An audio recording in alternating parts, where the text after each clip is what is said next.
ഇന്ന് നമുക്കൊരു പൊതിച്ചോറിൻ്റെ വീഡിയോ കണ്ടാലോ? ചില ദിവസങ്ങളൊരു മൂഡ് തോന്നിക്കഴിഞ്ഞാൽ ഒത്തിരി കറി ഉണ്ടാക്കും കേട്ടോ.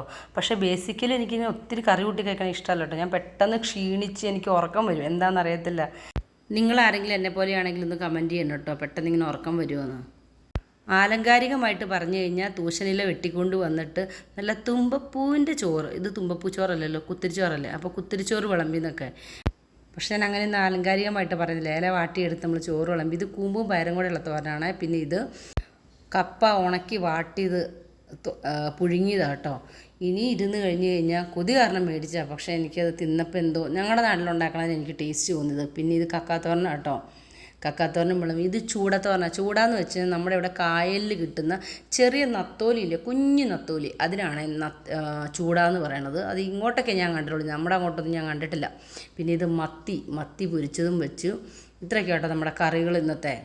ഇതെന്നെക്കൊണ്ട് കൂട്ടിയാൽ ഇങ്ങനെ പൊതിയാൻ പറ്റില്ലാത്തതുകൊണ്ട് ഞാൻ രഞ്ജിത്തിനെ വിളിച്ചു. രഞ്ജിത്താട്ടോ പൊതിയണത്.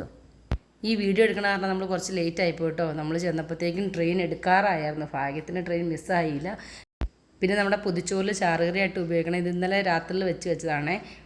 കൊഞ്ചും മാങ്ങയും മുരിങ്ങാക്കോലും ഒക്കെ കൂടി തേങ്ങ അരച്ച് വെച്ച ഒരു കറി.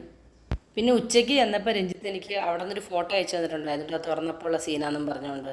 അപ്പോൾ ഇത്രയേ ഉള്ളൂ. നമുക്ക് വേറൊരു വീഡിയോ ആയിട്ട് പിന്നെ കാണാം.